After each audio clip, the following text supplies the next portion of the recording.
Matthieu, chapitre 11. Lorsque Jésus eut fini de donner ses instructions à ses 12 disciples, il partit de là pour enseigner et prêcher dans leur ville. Or, dans sa prison, Jean avait entendu parler de ce que faisait Christ.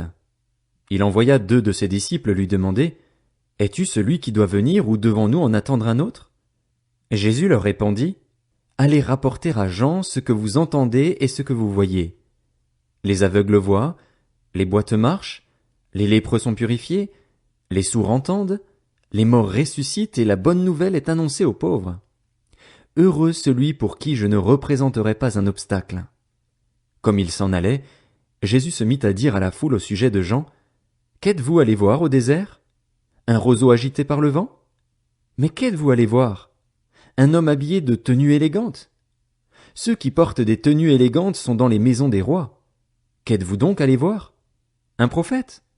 Oui, je vous le dis, et plus qu'un prophète, car c'est celui à propos duquel il est écrit, « Voici, j'envoie mon messager devant toi pour te préparer le chemin. » Je vous le dis en vérité, parmi ceux qui sont nés de femmes, il n'est venu personne de plus grand que Jean-Baptiste. Cependant, le plus petit dans le royaume des cieux est plus grand que lui. Depuis l'époque de Jean-Baptiste jusqu'à présent, le royaume des cieux est assailli avec force, et des violents s'en emparent. En effet, tous les prophètes et la loi ont prophétisé jusqu'à Jean. Si vous voulez bien l'accepter, c'est lui, l'Élie, qui devait venir. Que celui qui a des oreilles pour entendre entende.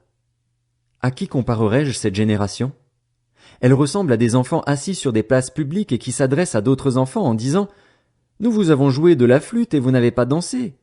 Nous vous avons entonné des chants funèbres et vous ne vous êtes pas lamentés. » En effet, Jean est venu, il ne mange pas et ne boit pas, et l'on dit « Il a un démon. » Le Fils de l'homme est venu, il mange et il boit, et l'on dit « C'est un glouton et un buveur, un ami des collecteurs d'impôts et des pécheurs. » Mais la sagesse a été reconnue juste par ses enfants.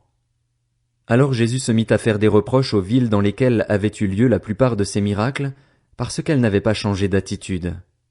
Malheur à toi, Chorazin, malheur à toi, Bethsaïda, car si les miracles accomplis au milieu de vous l'avaient été dans Tyr et dans Sidon, il y a longtemps que leurs habitants se seraient repentis, habillés d'un sac et assis dans la cendre. C'est pourquoi je vous le dis, le jour du jugement, Tyr et Sidon seront traités moins sévèrement que vous. Et toi, Capernaüm, seras-tu élevé jusqu'au ciel? Non. Tu seras abaissé jusqu'au séjour des morts, car si les miracles accomplis au milieu de toi l'avaient été dans Sodome, elles subsisteraient encore aujourd'hui. C'est pourquoi je vous le dis, le jour du jugement, le pays de Sodome sera traité moins sévèrement que toi. À ce moment-là, Jésus prit la parole et dit, « Je te suis reconnaissant, Père, Seigneur du ciel et de la terre, de ce que tu as caché ces choses aux sages et aux intelligents et les as révélées aux enfants. Oui, Père, je te suis reconnaissant car c'est ce que tu as voulu. Mon Père m'a tout donné, et personne ne connaît le Fils, si ce n'est le Père. Personne non plus ne connaît le Père, si ce n'est le Fils et celui à qui le Fils veut le révéler. Venez à moi, vous tous qui êtes fatigués et courbés sous un fardeau, et je vous donnerai du repos. Acceptez mes exigences et laissez-vous instruire par moi, car je suis doux et humble de cœur, et vous trouverez le repos pour votre âme. En effet, mes exigences sont bonnes et mon fardeau léger.